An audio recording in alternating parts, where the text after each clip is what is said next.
भारत में अभी प्रेसिडेंट के इलेक्शन की घोषणा हुई है, बात शुरू हो गई है। तो आज हमारा टॉपिक इसी बारे में है, ठीक है ना, election of president of India. तो आज हम इस बारे में देखेंगे क्या है इलेक्शन जो प्रेसिडेंट का होता है, उसका प्रोसीजर क्या है, उसके बहुत सारे जो इम्पोर्टेंट आर्टिकल्स हैं प्रेसिडेंट से रिलेटेड वो देखेंगे, और इसी तरह से जो इम्पोर्टेंट फैक्ट्स हैं वो हम कवर करेंगे। इसमें जो भी पावर ऑफ प्रेसिडेंट है, ड्यूटीज़ हैं, बाकी जो अथॉरिटीज़ हैं, उस चीज़ों को हम वो सेपरेट वीडियो में होगा, वो सेपरेट लेक्चर होगा। ये इसमें बेसिकली हम प्रोसेस प्रेसिडेंट को लेकर के देखेंगे क्या प्रोसेस है। तो इसमें देखिए जो कुछ इम्पोर्टेंट आर्टिकल हैं 52 से लेकर के 62 तक, उसके बारे में अभी हम यहीं चर्चा कर ले रहे हैं। 52 से लेकर के 62 तक में क्या क्या है। आर्टिकल 52 क्या कहता है? आर्टिकल 52 में लिखा हुआ है कि there will be a president of India, एक भारत का एक राष्ट्रपति होगा और वो प्रथम नागरिक होगा। 52 में लिखा हुआ भारत का एक राष्ट्रपति होगा और वो प्रथम नागरिक होगा। आर्टिकल 53 में दिया हुआ है कि कार्यपालिका की सारी शक्ति एग्जीक्यूटिव की हेड जो एग्जीक्यूटिव का होगा वो कौन होगा? प्रेसिडेंट होगा। कार्यपालिका की सारी शक्ति किस में निहित होगी? प्रेसिडेंट में होगी। मतलब constitutional head of the state will be president. तो आर्टिकल 53 में दिया हुआ है कि भाई हेड ऑफ द स्टेट कौन होगा? वो कॉन्स्टिट्यूशनल हेड प्रेसिडेंट होगा। आर्टिकल 54 में दिया हुआ है कि इनको कौन इलेक्ट करेगा, मतलब निर्वाचक मंडल कौन जो इलेक्ट करते हैं उन लोगों का मंडल कौन कौन करेगा। तो वो सारा डिटेल आर्टिकल 54 में दिया हुआ है, ठीक है। मतलब निर्वाचक मंडल के बारे में है, इलेक्टोरल कॉलेज के बारे में जिसको बोलते हैं।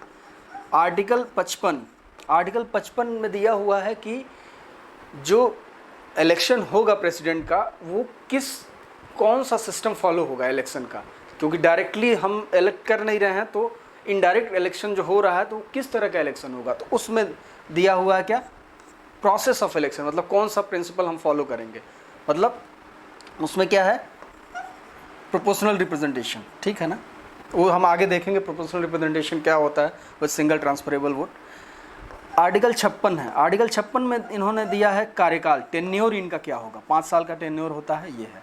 फिर आर्टिकल 57 है। आर्टिकल 57 में इन्होंने आर्टिकल 57 में है कि री इलेक्शन ऑफ प्रेसिडेंट, मतलब इसमें बस ये दिया है कि प्रेसिडेंट ऑफ इंडिया कितनी बार भी वो खड़ा हो सकता है, इलेक्शन लड़ सकता है, और कितनी बार भी चुना जा सकता है। मतलब ऐसा नहीं है कि एक बार एक टर्म रह सकता है या 2 टर्म रह सकता है या उससे ज़्यादा नहीं रह सकता, वो कितनी बार भी चुना जा सकता है।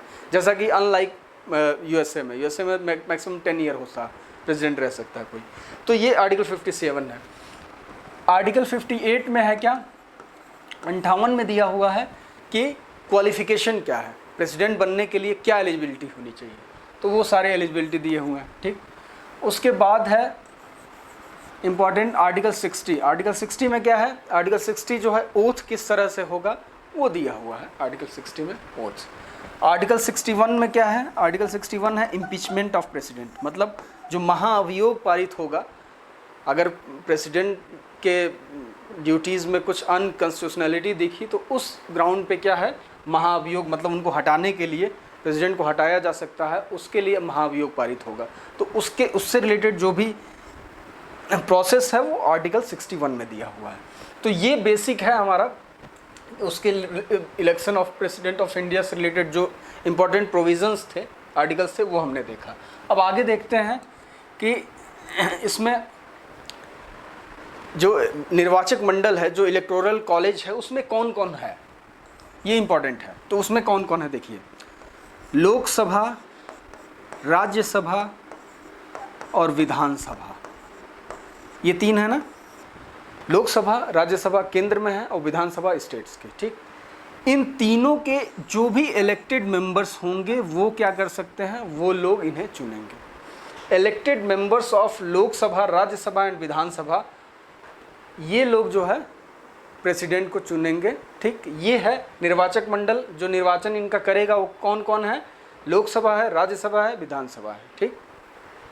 ये हो गया। जैसे यहाँ पे देख लीजिए, यहाँ पे और क्लियर होगा आपको कौन है संसद निर्वाचित सदस्य, कहाँ संसद के कौन कौन? लोकसभा और राज्यसभा। लोकसभा और राज्यसभा के निर्वाचित सदस्य, सिर्फ निर्वाचित, मनोनीत नहीं। ऐसे ही राज्य विधानसभा के निर्वाचित सदस्य, ये हैं इलेक्टोरल कॉलेज में, मतलब निर्वाचक मंडल में जो प्रेसिडेंट को वोट देंगे वो कौन होंगे, ये लोग होंगे। जैसे नॉर्मल आम चुनाव होता है तो उसमें हम सभी लोग वोट, जो 18+ है वो वोट कर सकते हैं, तो वो निर्वाचक मंडल ये हो गया बाकी आम चुनाव के लिए। लेकिन प्रेसिडेंट के चुनाव के लिए कौन सा हुआ, ये हो गया, ठीक। निर्वाचक मंडल कौन, लोकसभा, राज्यसभा और विधानसभा के इलेक्टेड लोग, ठीक है ना। ये उसके बाद हम देखते हैं कि कौन वोट नहीं करता है, कर सकता है, क्योंकि ये इंपॉर्टेंट है, इसी में से क्वेश्चन आता है कौन, क्योंकि इसमें लोग कंफ्यूज हो जाते हैं कई बार। तो कौन नहीं कर सकता, तो एक चीज़ दिमाग में बिठा लीजिए कि कभी भी प्रेसिडेंट को वही वोट करेगा जो इलेक्टेड होगा, एकदम ध्यान से रहे। कभी भी नॉमिनेटेड कोई भी है वो नहीं करेगा। अब हम जैसा जानते हैं कि राज्यसभा में 12 लोग नॉमिनेटेड होते हैं राज्यसभा में, लोकसभा में भी नॉमिनेटेड लोग जाते हैं, विधानसभा में भी नॉमिनेट करने का प्रोविज़न है। तो कहीं से भी कोई नॉमिनेट है वो पार्टिसिपेट नहीं करेगा, नहीं करेगा, नहीं करेगा, ठीक। तो ये है इम्पॉर्टेंट कि नॉमिनेटेड कोई भी, nominated member of both of the houses, house of parliament, वो पार्टिसिपेट नहीं करेंगे। Nominated member of legislative assembly नहीं करेंगे। ये तो हो गया नॉमिनेटेड मेंबर। उसके बाद एक और चीज़ कि कुछ भारत में कुछ ऐसे 5, 6, 7 राज्य हैं, उत्तर प्रदेश, बिहार, महाराष्ट्र, वेस्ट बंगाल, इस तरह आंध्र प्रदेश, वहाँ पे क्या, किसका प्रावधान, वहाँ पे क्या है, लेजिस्लेटिव काउंसिल भी है, मतलब विधान परिषद भी है। तो विधान परिषद के भी सदस्य इसको वोट नहीं, प्रेसिडेंट को वोट नहीं करेंगे, ये ध्यान देना। विधान परिषद के सदस्य भी, जो लेजिस्लेटिव काउंसिल स्टेट्स में, कुछ स्टेट्स में, उसके भी सदस्य वोट नहीं कर सकते हैं। ये हो गया, ठीक है। तो ये हो गया कौन वोट नहीं कर सकता है। उसके बाद देखते हैं what are the qualification. Qualification क्या है, प्रेसिडेंट को, प्रेसिडेंट बनने के लिए क्या क्वालिफिकेशन है, तो वो दिया हुआ है किसमें, मैं बताया था अभी, आर्टिकल 58 में है, ठीक है ना। तो आर्टिकल 58 है इसके लिए। तो क्या है क्वालिफिकेशन, पहले तो सबसे कॉमन ऑब्वियस कौन सा, इंडियन सिटीजन हो। दूसरा क्या है, 35 वर्ष की आयु कंप्लीट किया हो, ठीक। उसके बाद क्या है, member of the Lok Sabha. Member of the Lok Sabha नहीं वो कह रहा है कि मेंबर ऑफ द लोकसभा होने की एलिजिबिलिटी हो उसके पास, वो फुलफ़िल करे कि लोकसभा का मेंबर बन सकता है, उसके लिए जो कंडीशंस हैं वो सारा उसे फुलफ़िल करना होगा, ठीक है। और एक बहुत इंपॉर्टेंट जो लगभग सभी मिनिस्टर्स और सभी इस तरह के पोस्ट के लिए होता है, क्या, कि कोई भी वो ऑफिस ऑफ प्रॉफिट होल्ड ना करता हो, ठीक है ना। ऑफिस ऑफ प्रॉफिट होल्ड ना करता हो का मतलब क्या हुआ, इसका मतलब ये हुआ कि किसी भी लाभ के पद पर ना हो, या और आसान शब्दों में कि ये किसी भी सरकारी नौकरी में ना हो, बस सिंपल, ठीक है ना। तो ये हो गया हमारा कि ये बेसिक कि क्या क्वालिफिकेशंस हैं। अब एक और यहाँ पे ही इम्पॉर्टेंट चीज़ जान लीजिए कि एज से ही रिलेटेड, क्योंकि ये इम्पॉर्टेंट है, कई बार एग्ज़ाम में आता है। गवर्नर और प्रेसिडेंट, इन दोनों के लिए एज क्या है, 35 साल, ठीक। लोकसभा और विधानसभा, इन दोनों के लिए मिनिमम एज रिक्वायरमेंट क्या है, 25 साल, ठीक। अब राज्यसभा और विधान परिषद, इसके लिए एज रिक्वायरमेंट क्या है, 30 साल, ठीक है ना। ये समझ गए आप। जैसे सबसे लोअर हाउस कौन है, लोकसभा होता है और विधानसभा, ये क्या है, 25 साल है सबसे कम। उससे अपर हाउस होता है राज्यसभा, विधान परिषद, तो क्या है, 30 साल है। और सबसे ये लोग तो सबसे मतलब सबसे ज़्यादा बड़े हैं, यही लोग लीड करते हैं, गवर्नर और president, state president country level पे और स्टेट लेवल पे गवर्नर। तो इसका क्या है, 35 साल, ठीक है। तो ये कई बार एग्ज़ाम में इससे रिलेटेड पूछ देता है क्वेश्चंस, एज को लेकर के, तो कन्फ्यूज़न हो जाता है बच्चों को, ठीक है ना। तो ये हो गया क्वालिफिकेशन। उसके बाद हम देखते हैं कि कोई भी अगर प्रेसिडेंट के इलेक्शन से रिलेटेड किसी भी तरह का डिस्प्यूट होगा तो उसके लिए कौन अथॉरिटी है। तो एकदम ध्यान में रखना है कि प्रेसिडेंट से रिलेटेड किसी भी तरह की, प्रेसिडेंट इलेक्शन से रिलेटेड किसी भी तरह के डिस्प्यूट की एक ही फाइनल अथॉरिटी है, वो है सुप्रीम कोर्ट। एकदम इसमें कुछ भी कोई दाएं बाएं नहीं, supreme court is the final authority. अगर इसमें इलेक्शन में किसी भी तरह का डिस्प्यूट होगा तो कोई पार्लियामेंट, कोई कुछ भी नहीं डिसाइड करेगा, सिर्फ सुप्रीम कोर्ट डिसाइड करेगी, और जो भी वर्डिक्ट देगी वो फाइनल होगा, ठीक। एक और चीज़ जान लीजिए कि एग्जाम्पल से पहले समझ लीजिए कि क्या है, मान लीजिए प्रेसिडेंट का चुनाव हुआ और कोई प्रेसिडेंट बन गया, ओथ ले लिया, सब कुछ होने लगा। फिर किसी ने ये क्लेम किया कि नहीं, कुछ प्रोसेस में कुछ इरेगुलरिटीज़ हैं, गड़बड़ी है, कुछ चुनाव में कुछ धांधली जैसा है। सुप्रीम कोर्ट में गया, सुप्रीम कोर्ट ने सुनवाई किया और देखा कि हाँ सही में जो बंदा वो कह रहा है वो ठीक है, और प्रेसिडेंट के खिलाफ फैसला आता है, तो उसके बाद प्रेसिडेंट हट जाता है। तो उस दौरान जब प्रेसिडेंट ने जिस दौरान वो रहा, प्रेसिडेंट ऑफिस में रहा, उस दौरान उसने जो भी कार्य किए होंगे, किसी भी तरह ऑफिस में जिस भी तरह का वो काम किया होगा, वो सारे काम वैलिड होंगे। किसी भी तरह का अगर कोई डील साइन हुआ होगा या किसी भी तरह का अपॉइंटमेंट हुआ होगा, इस तरह के कोई भी काम वो वैलिड होंगे, उसको Supreme Court null and void नहीं कर सकता। ये ध्यान देने वाली बात है, ये याद रखना है ये, ठीक है। तो ये दो इंपॉर्टेंट चीज़ें हैं, ठीक है ना। एक तो supreme court is a final authority, और दूसरा प्रेसिडेंट द्वारा किया गया काम इनवैलिड नहीं हो गया उस दौरान, अगर वो इलिजिटमेट पीरियड में, अगर वो इलिजिटमेट ढंग से भी हो चुका है तो भी वो काम उसका वैलिड रहेगा, ठीक। इलेक्शन प्रोसेस क्या है इलेक्शन का, ठीक, तो हम इसमें देख लेते हैं। अब हमने अभी देखा कि कौन चुनता है, एमएलए और एमपी, ठीक है ना, एमएलए एमपी।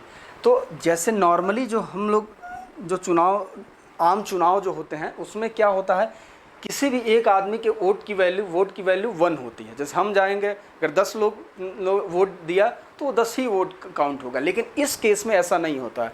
एमएलए और एमपी के चुनाव की वैल्यू कैलकुलेट की जाती है, वो ज़्यादा होती है, 1 से ज़्यादा होती है। तो वो हम देखेंगे कि क्या है, कैसे कैलकुलेट करते हैं, ठीक है। तो पहले हम देखते हैं दोनों, एमएलए के वोट की वैल्यू कैलकुलेट करेंगे, फिर एमपी के वोट की वैल्यू। तो एमएलए के वोट की वैल्यू क्या होती है कि टोटल स्टेट का जो पॉपुलेशन है, उसको हम जो टोटल नंबर ऑफ एमएलए हैं, इलेक्टेड एमएलए हैं, उससे डिवाइड कर देंगे, और जो वैल्यू आएगी उसको 1/1000 कर देंगे। तो ये क्या होगा, एमएलए के वोट की वैल्यू पता होगी उस पर्टिकुलर स्टेट में।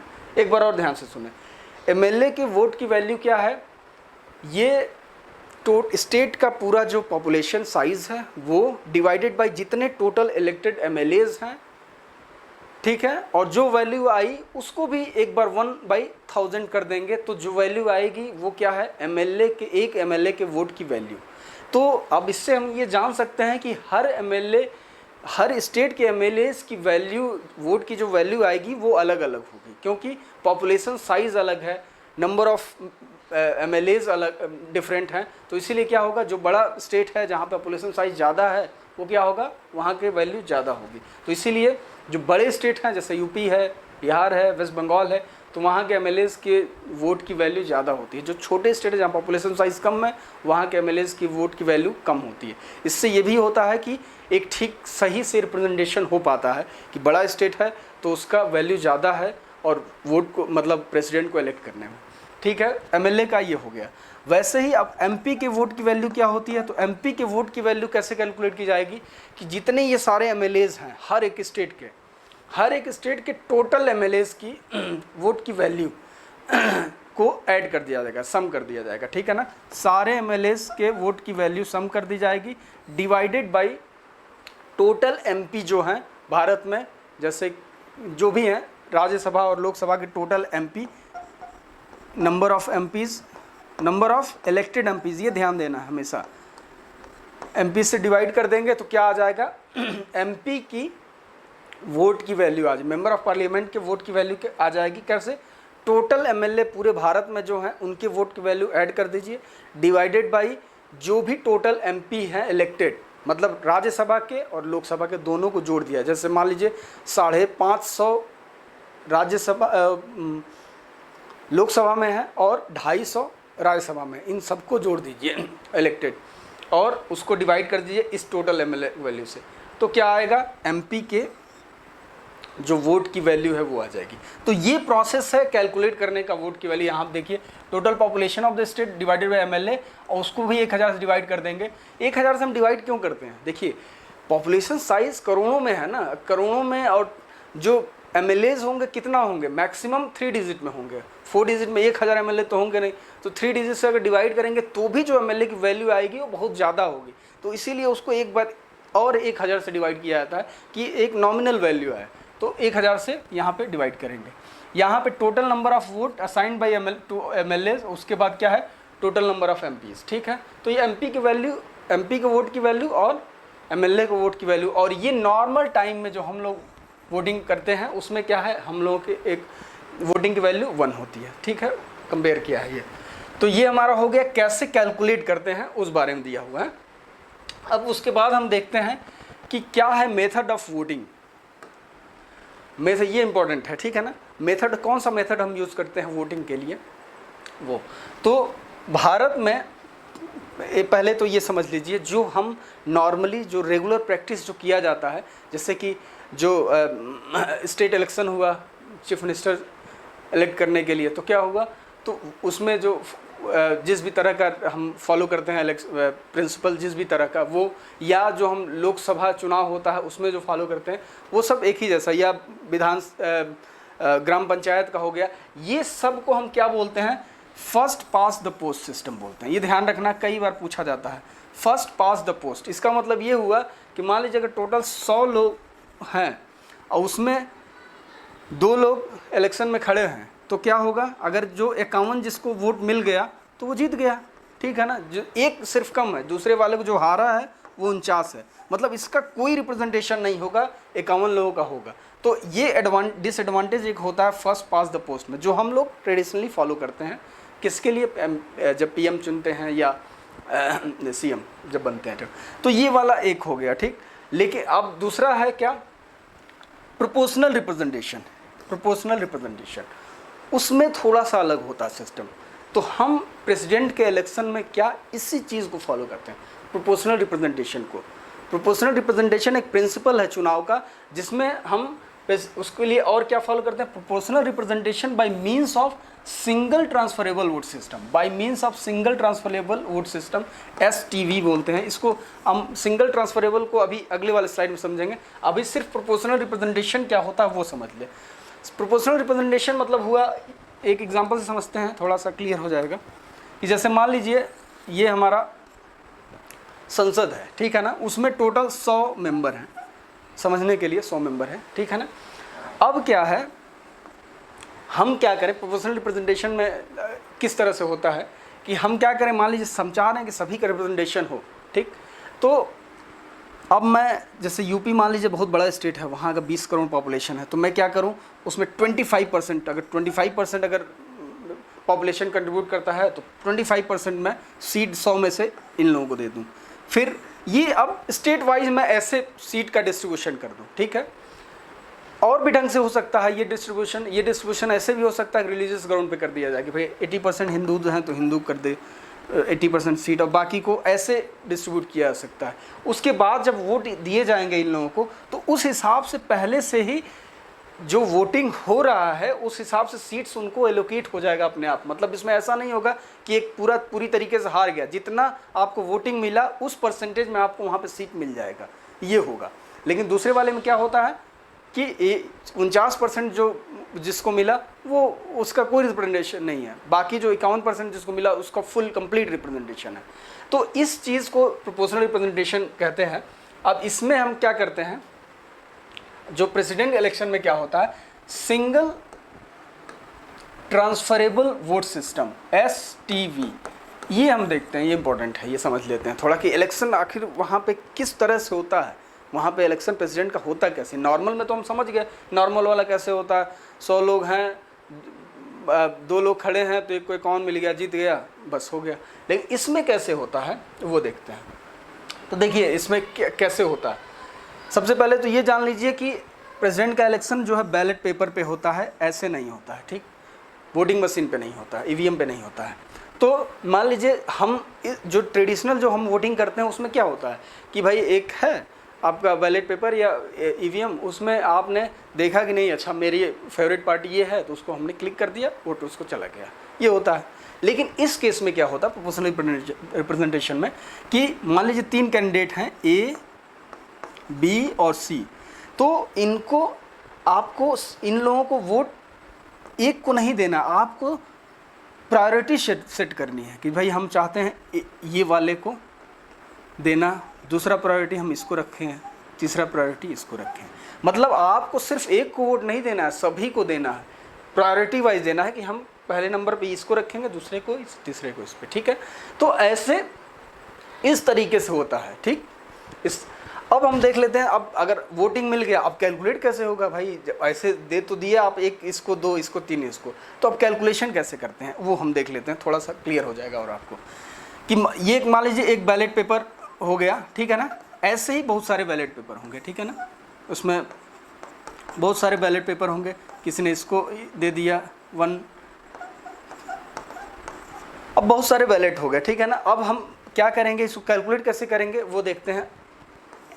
पहले तो हम क्या करेंगे, ये जैसे कैंडिडेट ए बी सी 3 है ना, तो हम क्या करेंगे, कैंडिडेट ए बी सी के लिए 3 समझ जाइए, ये एक क्या है, डब्बा जैसा है, ठीक। इसमें अब जो भी कैंडिडेट ए को जितने भी बैलेट पेपर ने, जितने भी लोगों ने फर्स्ट प्रायोरिटी पे रखा होगा, प्रायोरिटी 1 पे, उसको सारे को हम इसमें डाल देंगे। जितने भी लोगों ने बी को फर्स्ट प्रायोरिटी पे रखा होगा उसको हम बी पे डाल देंगे। जितने भी लोगों ने सी को फर्स्ट प्रायोरिटी पे रखा होगा उसको हम सी में डाल देंगे, ठीक। उसके बाद क्या होगा, इन तीनों के काउंटिंग होगी सबकी, उसमें जो सबसे कम होगा, मान लीजिए सी का सबसे कम है, सी को सबसे कम प्रायोरिटी मिला है, सबसे कम वोट मिला है, तो क्या होगा, सी को एलिमिनेट कर, जो भी कम सबसे है उसको क्या किया, एलिमिनेट कर दिया, हट गया, ठीक। उसके बाद इनके जो भी बैलेट हैं उनको निकाला जाएगा, ठीक। उसके बाद बैलेट में देखा जाएगा कि इन्होंने फर्स्ट प्रायोरिटी तो इनको मिला था इन पे, लेकिन लोगों ने सेकंड प्रायोरिटी किसको दी है, सेकंड प्रायोरिटी जिसको भी दी गई होगी, उसके बाद वो वोट ट्रांसफ़र हो जाएगा बी में या सी में, जिसको भी सेकंड प्रायोरिटी मिला होगा उसमें ट्रांसफ़र हो जाएगा। तो इसीलिए इसको कहा जाता है single transferable, bye means of single transferable. इसमें होता क्या है कि मान लीजिए सी को जिसने वोट दिया था, ठीक है, अब क्या है, वो तो हार गया, लेकिन उसका वोट देखिए, हारने के बाद भी उसका वोट ख़त्म नहीं हुआ, उसका वोट अब यूज़ हो रहा, दूसरे उसका जो सेकंड प्रायोरिटी था उसमें जा रहा उसको चुनने के लिए। तो इसीलिए ये सिस्टम बहुत मतलब अच्छे ढंग से ये रिप्रेजेंट करता है लोगों के वोट को। एक चीज़ ये हो गया। अब क्या होगा, ये एलिमिनेट हो गया, अब ये दो बच्चे, अब उसके बाद फिर दोनों में काउंट होगा, जिसका ज़्यादा होगा वो जीत गया, जो भी कट ऑफ डिसाइड होता है उस। अब ऐसे मान लीजिए अगर यही होता, अगर यहाँ पे 4 होते, 4 ऑप्शन होते, तो क्या होता, सेकंड प्रायोरिटी से जिसको मिला होता सी में ट्रांसफ़र होता, फिर एक बार और होता यही चीज़, फिर इसका जो थर्ड प्रायोरिटी मिला हो, जिसने दिया है, लोगों ने जिसको थर्ड प्रायोरिटी दिया था उसको फिर ऐड होता दोबारा। उस तरह से फाइनल हम जो है लास्ट 2 में कंपेयर करते हैं कि जो भी इसका कट ऑफ होगा वो मीट कर चुका, जो भी उसके बाद वो इलेक्ट हो गया। इसमें कैसे कट ऑफ होता है, जैसे मान लीजिए टोटल 100 हैं तो डिवाइडेड बाई 2 + 1, मतलब 51 जिसका भी होगा, अगर 51 ये मीट कर लिया ए ने तो ये प्रेसिडेंट हो गया, इलेक्शन जीत गया। तो ये है बेसिक तरीका इसको ऐसे कैलकुलेट करने का। ये हमारा रहा आज का टॉपिक, फिर बाकी हम देखते हैं, हो सकता है नेक्स्ट सेशन में हम लोग इससे रिलेटेड जो इंपॉर्टेंट क्वेश्चन है वो प्रैक्टिस करेंगे। Okay, thank you.